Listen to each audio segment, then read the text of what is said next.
I'm Thomas Smith, and today I am comparing the Instax Link printer versus the Instax Mini 70. And these are both, in this case, a printer and a camera, but both photographic equipment that uses the Instax Mini format. And the big difference is that this is a traditional camera.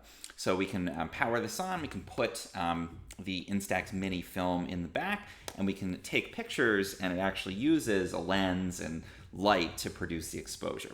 The difference is that the Instax Link printer is going to use the same kind of Instax Mini film, but you connect it to your smartphone, you take a digital picture, and then you can actually print the digital picture out on this Instax Link printer. So this is an optical, true camera. This is a printer, and they're both going to use that Instax Mini film. It's a credit card size film.